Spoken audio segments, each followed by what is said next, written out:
첫 번째 질문 네. 드리겠습니다. 17일, 그러니까 어제는 원달러 환율이 전일보다는 7.7원 좀 내렸습니다. 1386.8원의 거래를 마쳤는데, 그래서 뭐 8거래일 만에 하락세로 돌아섰다 이렇게 나오는데, 그저께죠. 16일에는 장중한테 1,400원을 오랜만에 찍고 또 내려왔거든요. 환율이 1,400원을 찍었던 게 이제 97년 외환위기, 또 2008년 글로벌 금융위기, 그리고 2022년 뭐 미국발 뭐 고금리 충격이라고 불리는 그때 말고 역대 네 번째다. 이렇게 역대 네 번째라고 불릴 만큼 심각한 상황인 줄 몰랐는데 아무튼 역대 네 번째라고 하네요. 그런데 보면 막 뚜렷한 막 위기 상황, 막 신문 일면에 나올 정도의 위기 상황이 감지된 것 같지는 않은데 왜 이렇게 환율이 오른 건가요? 네, 뭐 여러 가지 이유가 있는데요. 네, 일단 뭐 환율도 그렇고요. 그다음에 주식도 그렇고 금리도 그렇고 모두 이제 국제금융시장의 수요와 공급이라고 예를 들면은 그 달러에 대한 수요가 많아져요. 그러면 달러가 강해지지 않겠습니까? 예, 예전보다. 예, 똑같습니다. 지금도 예를 들면 불안감에 달러를 갖다가 찾는 수요가 많아진 거죠. 예, 그렇게 해가지고 오른 건데 현재까지 1,300원은 어제 오늘 일은 아니고요. 올해 내내 1,300원대 위에서 이렇게 거래가 됐었잖아요. 그런 이유가 우선 좀 중요한데요. 한 세네 가지가 있는데, 첫 번째는 이제 기준금리라는 게 있습니다. 네, 한 나라에는. 그래서 우리나라의 기준금리는 3.5%예요. 한국은행이 정한. 지금 3.5%로 이렇게 유지가 되고 있고요. 작년부터 미국의 기준금리는 매우 높은 상태로 이렇게 유지가 되고 있습니다. 왜 그러냐면은 보통은 미국 금리가 우리나라보다 좀 낮은 편이에요. 이제 더욱더 이제 강하거나 아니면은 기축통화로 쓰이는 통화에 금리가 낮습니다. 신용도 높고 매력도가 더 높기 때문에. 그런데 지금은 미국의 통화인 달러의 기준금리가 우리나라보다 2%나 높아요. 어, 지금 상단이 5.5%입니다. 이렇게 되니까 미국의 기준금리가 높은 것은 사실은 인플레이션이 엄청나게 일어났잖아요. 전 네, 세계적으로. 특히나 미국은 경기가 호조였기 때문에 이것을 잡기 위해서 미국의 중앙은행인 페드가 기준금리를 이렇게 높게 지금 뭐 유지하고 있기 때문에 한미 기준금리 역전이라고 하죠. 역전폭이 역대 최대급인 지금 2%까지 벌어져 있습니다. 네, 이러기 때문에 우리는 이게 좀 불편할지 모르지만 사실은 투자자 입장에서는 달러가 5.5%면 굉장히 높은 거거든요. 매력적인 겁니다. 네, 그래서 달러에 대한 수요가 높아졌기 때문에 음, 달러에 대한 수요가 높아져서 달러 강세가 일어나고 그래서 달러만 뭐 이와 독존 이렇게 다른 통화 대비 굉장히 강세를 나타내고 있는 거고요. 예, 조금 뭐 다른 이유도 뭐 있는데 뭐 우리나라 이제 반도체와 같은 수출 뭐 경기가 뭐 작년에 조금 부진했잖아요. 이런 것들. 그리고 또 미국 기준금리 인하가 원래 좀 예상이 빨리 이루어질 것으로 이렇게 기대감이 많았어요. 예, 작년에 저희가 그 산타랠리 있었지 않습니까? 산타랠리가 12월 달에 파월 의장이 우리 금리를 좀 빨리 내릴 수 있는 가능성이 있다. 인플레이션이 내려가니까 네, 이렇게 생각을 했었는데 지금 요번에 보면은 3개월 연속으로 인플레이션이 예상보다 높게 나왔습니다. 음, 그러니까 기준금리를 아예 이번에 안 내릴 수도 있고 뭐 한 번 내릴까 말까 이런 말들이 나오고 있으니까 음, 그러면 좀 힘들겠구나. 이러니까 이제 오히려 달러 금리가 높게 유지될 수도 있겠구나. 계속 이렇게 되다 보니까 달러 그러면 달러 계속 갖고 있어야지 이렇게 생각하니 달러가 계속 음, 강해지고 있는 추세고요. 여기에 이제 기름을 부은 게 이번에 이란의 이스라엘 공격으로 인해서 중동 사태가 확산될 거 아니냐 이런 우려가 또 고민이 많다 보니까 시장은 이런 네, 시장에 고민이 많으면요 달러가 강해져요. 음, 그것을 이제 안전자산 선호라고 합니다. 네, 그렇군요. 그러니까 기준금리 자체가 미국이 높으니까 그러니까 쉽게 말하면 미국이라는 은행의 이자가 높으니까 미국으로 달러를 갖고 있으면 돈 많이 벌겠네. 약간 이렇게 단순하게 생각하면 그렇게 될 수 있을 것 같고 중동 네, 사태나 마찬가지입니다. 예 반도체 수출 부진 등등. 그러니까 달러에 대한 수요가 높으니까 지금 이렇게 환율이 높아지고 있다. 예, 그런데요. 기준금리가 높은 네. 통화는요, 항상 매력적이에요. 음. 반대로 생각하시면 엔화는 이자가 없으니까 저렇게 싼 겁니다. 아, 그렇군요. 근데 이제 최근 뉴스를 보면요. 좀 낯선 용어가 있습니다. 구두 개입.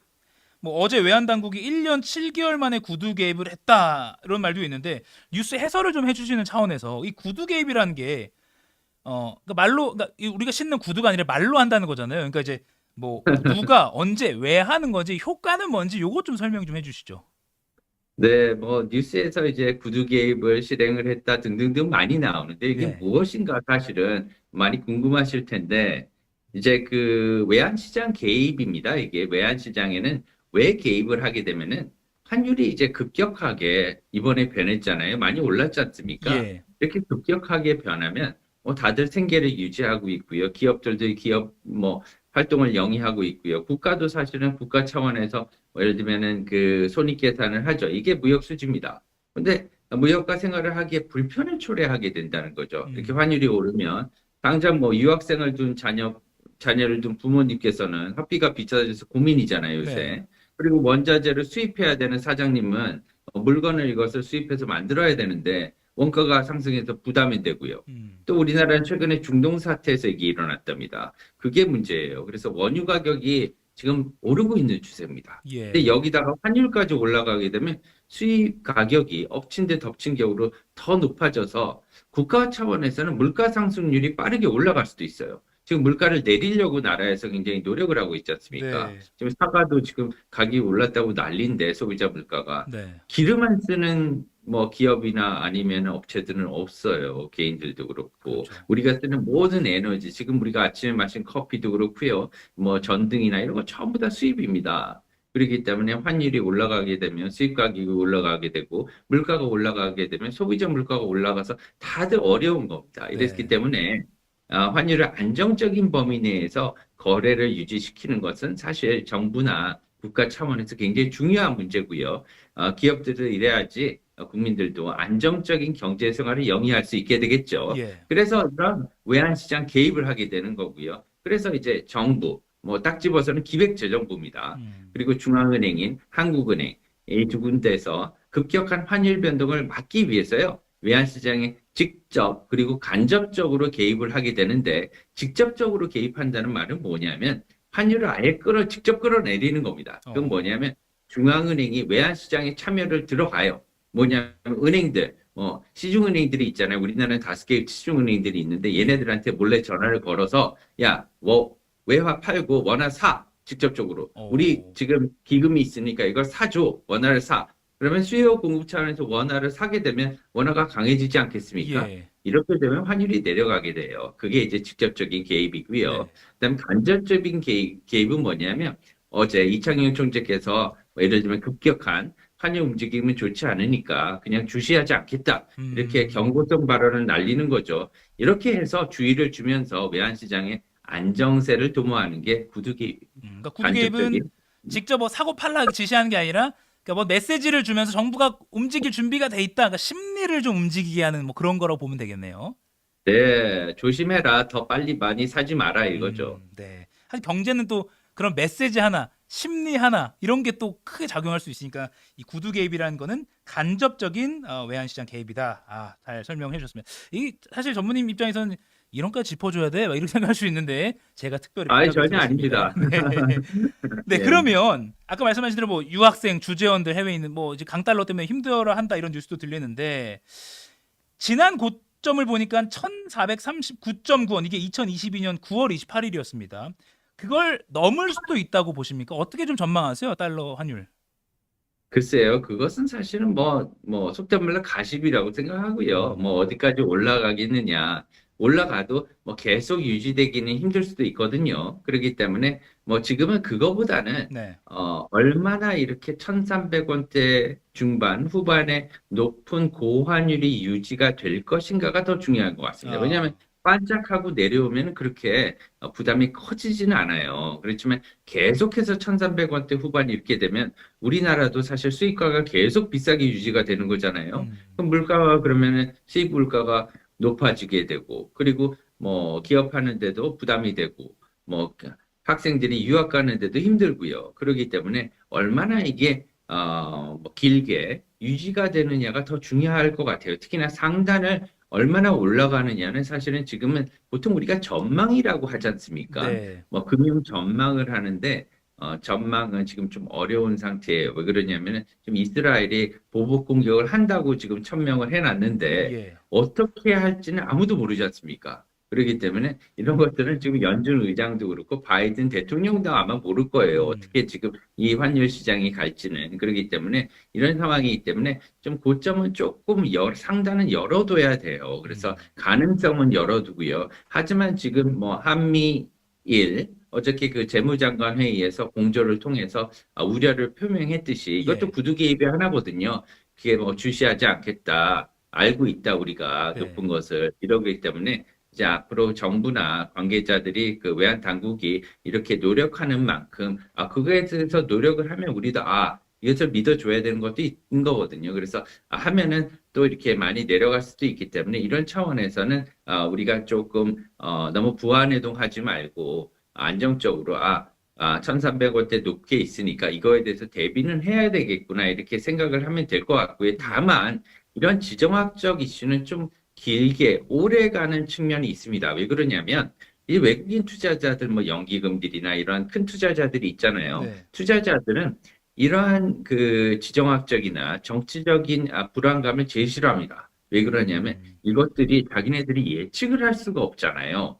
이건 정말 하느님만 아는 거기 때문에 네, 전쟁이 얼마나 길게 오래 갈지 아니면 끝날지 단기간에 끝날지 이것을 여기에 베팅을 하지 않습니다. 그렇기 때문에 이런 것들을 조금 조심하면서 당분간 이런 것들이 오래 갈 수 있기 때문에 연말까지 1,300원대 고환율은 당분간 오래 갈 가능성이 높다. 여기에 주안점을 주시고요. 여러 투자의 그러한 모멘텀이나 방향을 잡으시면 좋을 것 같다고 말씀을 드립니다. 굉장히 중요한 말씀하신 것 같습니다. 그러니까 뭐 고점, 뭐 최고점 뭐 이런 거보다 어떤 1,300원대 후반대, 중후반대가 그러니까 대체적으로 높은 환율이 계속 언제까지 유지가 될 것인가를 좀 파악하면서 좀 충분히 대비를 해야 되는데 연말까지는 갈 가능성 보고 또 지정학적 이슈가 있기 때문에 좀 길게 장기가 이어질 가능성까지 좀 보면서 차분하게 또 정부 대응 같은 거 보면서 대응을 해야겠네요. 자, 그러면 주식 시장에는 어떤 영향을 미칠까요? 또 궁금합니다. 단순히 생각하면 뭐 달러가 비싸지고 원화가 상대적으로 약세가 되면 외국인들이 이제 팔고 돈을 이제 뭐 미국으로 가져간다. 뭐 이렇게 단순하게 저는 그런 공식으로 생각하고 있는데 뭐 그렇게 될까요? 어떻게 좀 주식 시장이 우리 시장엔 또 어떤 영향을 줄까요? 네, 기본적으로 환율은 뭐 우리 시청자분들이 생각하는 것보다 외국인들이 한국의 주식시장에 투자하는데 아주 큰 결정 요인, 음, 영향을 주고 있습니다. 왜 그러냐면, 뭐 우리나라 그 투자자들이 서학개미들이라고 하죠. 예. 미국 주식에도 투자하지 않습니까? 거꾸로 생각하면 돼요. 이제 외국인들도 우리나라에 투자할 때 그냥 달러를 갖고 와서 달러로 코스피에 투자하지 못하지 않습니까? 음, 이것을 원화로 바꿔야 되잖아요. 네. 원화로 바꾸는 게 바로 환율입니다. 음, 통화의 교환 가치가 환율이죠. 물물 교환이에요. 달러라는 걸 주고 예를 들면은 원화를 바꾸는 거예요. 우리가 예를 들어 미국에 가서 물 한 통을 사려면 1달러 주고 사지만 여기서는 이제 물 한 통을 사려면 편의점에서 1,000원을 주고 사야 되듯이 마찬가지입니다. 왜냐하면은 물건을 살 때는 돈을 주지만 살 때는 다른 통화를 줘야 되는 거거든요. 음, 그렇기 때문에 이렇게 뭐, 서학개미들이 그 테슬라를 투자할 때는 달러를 갖고 가서 투자하듯이 외국인들은 우리나라 삼성전자에 투자할 때는 원화를 가지고 있어야 되기 때문에 네. 환율 상승 추세가 이어지게 되면 결론적으로 외국인들의 한국 주식은 좀 줄어들게 돼요. 예, 외국인들이 매도가 많아지게 됩니다. 왜 그러냐면은 주식에서도 예를 들면 이익을 날 수가 있어도 환차손이라는 것을 받을 수가 있기 때문이에요. 예. 왜냐하면 환율이 올라가게 되면 달러가 약세가 되지 않습니까? 그렇게 되면 굳이 갖고 있던 달러를 원화로 바꿨을 때는 기회비용으로 손실이 나게 되죠. 음, 예, 그렇기 때문에 환율이 상승 추세가 이어지게 되면 코스피 투자를 좀 미뤄야 되지 않느냐. 조금 팔고 우리가 여기서 차익을 냈으면 조금 팔고 나와야 되지 않느냐. 이런 투자자들이 많아져요. 예. 예, 반면에 환율 하락 추세가 이렇게 추세적으로 일어나게 되면 원화가 계속 강해지네. 그러면 우리가 지금 주식을 투자하게 되면 한국 주식도 좀 오르는 것 같은데 주식에서도 차익을 낼 수 있고 환차익도 우리가 환에서도 우리가 이익을 낼 수가 있지 않을까? 그래서 이 둘 다 이익을 받으면 더 좋겠네 하면서 환율 하락 추세가 이어지게 되면 외국인들의 매수가 급격하게 또 많아지는 이런 반대 양상을 보입니다. 따라서 환율 변동성을 이게 더 키우게 되는 거죠. 그래서 우리나라 환율 변동성 왜 이렇게 커? 많은 분들이 이렇게 여쭤보시는데 예. 이것도 굉장히 큰 요인을 불러일으킵니다. 왜냐하면 우리나라 이 통화인 원화는 대외 개방이 안 돼 있어요. 그렇기 때문에 항상 우리나라에 갖고 들어와서 한국에서 바꿔야 되거든요. 네. 그렇기 때문에 이러한 급격한 환율 변동성을 좀 키우는 요인이 되긴 되는데요. 어쨌든 환율 상승 추세가 이렇게 이어지게 되면 외국인들이 매도세가 좀 일어나는 건 사실이지만 골이 깊으면 산도 높아요. 그리고 산이 높으면 골도 깊기 때문에 앞으로 환율 하락 추세가 미국 기준금리가 낮아져서 환율 하락 추세가 반대로 이어지게 되면 그때는 또 외국인 매수가 많이 이어질 수도 있거든요. 그래서 이러한 기준금리의 변화, 특히나 연준과 같은 해외 중앙은행의 뭐 기준금리의 변화는 굉장히 중요하기 때문에 왜냐하면 환율에 영향을 줄 수 있거든요. 예. 그게 그렇기 때문에 여러분들은 많이 참고해서 공부해 두시기 바랍니다. 네. 와, 오늘 아주 굉장히 중요한 어떻게 보면 또 아시는 분들도 있겠지만 기초를 다시 한번 다지는 그리고 뉴스를 보는 눈도 좀 커지는 그런 느낌입니다. 시간 관계상 여쭙고 싶은 게 많지만 하나만 마지막으로 좀 여쭙겠습니다. 기준금리 얘기를 안 할 수가 없는데 어제 새벽에 파월 미연준 의장이 이제 뭐 기준금리 인하가 당초 예상치보다는 좀 더 걸릴 거라는 걸 시사했고요. 시장도 바로 반응했습니다. 결국 이제 뭐 물가가 관건인데 미국 기준금리 인하 시기를 따진다면 좀 언제쯤으로 전망을 하십니까? 뭐 연내는 어렵다 뭐 네, 이런 관측도 있고.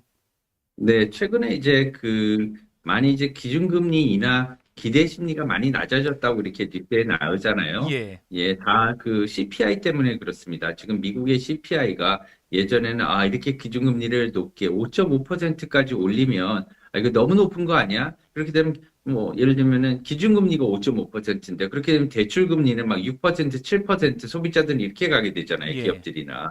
너무 부담이 되니까 기업들의 채산성도 갑자기 떨어지고 음. 그리고 뭐 이 모기지 론을 받는 그런 소비자들도 이게 부담이 크기 때문에 파산이나 아니면은 뭐 어떻게 보면은 뭐 큰 문제가 많이 나서 신용 사태까지는 안 나더라도 뭐 크게 문제가 일으켜서 뭐 경착륙 또는 연착륙이라고 말을 하죠. 예. 경제가 안 좋아지는 그런 상황에 이르를 것이다. 빨리 그것도 이렇게 생각을 했었는데 이게 아니에요. 지금 미국이 예를 들면 5.5% 기준금리를 이렇게 높게 올리고 나니까 그래? 다른 나라보다 다 미국에 투자해야 되겠구나 이렇게 생각을 하는 거예요. 그래서 음. 5.5% 미국 금리, 달러 금리 언제 볼 것이야 이러면서 전부 다 돈이 해외 돈이 미국으로 가다 보니까 아무리 기준금리를 올려도 미국의 경기가 떨어지지가 않아요. 네. 그래서 연착륙조차 일어나지 않을 것이다. 이러한 뭐, 우려일까요? 오히려 이게 음. 사실 미국으로 볼 때 좋은 거죠. 그렇죠. 아. 그렇기 때문에, 예, 미국의 뭐 연준 관계자들은 이제는 확 작년에 뭐 얘기했던 말을 바꿔서 작년에는 자기네들도 지금 네다섯 번의 금리 인하를 점쳤었거든요. 음. 근데 앞다퉈서 이제는 안 내릴 수도 있다 이런 말이 나오는 겁니다. 그래서 올해 사실은 기준금리 인하 후퇴감이 이렇게 빨리 일어났기 때문에 뭐 잘하면 안 내릴 수도 있다 이런 우려도 많이 있어요. 그렇기 때문에 주식시장에는 과히 좋은 건 아닌데요. 연말에 가서는 한 번 정도 내리지 않을까 한두 번 정도. 아. 그래서 가을 이후에 한번 다시 봐야 될 것 같습니다. 특히나 이렇게 높은 기준금리가 오래 유지가 되면 경제에는 안 좋은 건 사실이에요. 그다음에 네. 굉장히 가기 때문에 상업용 부동산이나 이런 문제들도 있긴 있기 때문에 소소한 신용 사건들이 조금 일어날 것 같습니다. 음. 그런 데 대해서 여러 가지 이슈가 일어나면 갑자기 또 기준금리 인하 속도가 다시 살아날 수도 있어요. 네. 그렇기 때문에 이런 것들을 보면서 우리가 경제를 보는 눈을 좀 키웠으면 좋지 않겠는가 이렇게 생각하고 있습니다. 네. 연말에 한두 번 정도도 가능성이 있다. 가을 이후에 좀 지켜봐야 될 것 같고. 그러니까 지금 미국 상황이 뭐 고용도 그렇고 워낙 좋다 보니까 이게 시장이 그러니까 good is bad, bad is good 뭐 이런 말이 있더라고요. 그러니까 상황이 좋으니까 또 한쪽 측면에서는 이게 언제 내려 이렇게 보기도 하고 그런 좀 굉장히 역학관계 같은 것도 역설적인 상황입니다, 그러네요. 이게. 예, 재건축 아파트에서 뭐 예를 들면은 그 안전진단이 사실 어떻게 보면 실패로 나오는 거잖아요. 음. 안전하지 않은 주택에 살고 있다고 이렇게 얘기를 하는 건데 그걸 또 환영까지 와 붙여요, 하면서 환영 프레카드 프랜차들을. 주시고 네. 이게 얼마나 아이러니한 상황입니다. 그러네요. 똑같은 얘기예요. 아, 경제가 안 좋게 나오면 환호를 하는 거죠, 주식시장에서는. 네. 참 재건축으로 또 비유를 들어주니까 바로 또 이해가 되네요. good is bad, bad is good 이게 이해가 되는 그런 비유입니다. 오늘 변정규 미주은행 전문인과 함께 또 환율 관련해서 또 미국 시장까지도 한번 정말 알기 쉽게 잘 짚어 주셨습니다. 혹시 다음에 또 어려운 경제 문제가 있을 때 또 제가 다 하기 힘들기 때문에 우리 변 전무님 한번 부탁을 또 드리겠습니다. 아침 일찍 감사합니다. 좋은 하루 네, 되세요. 고맙습니다.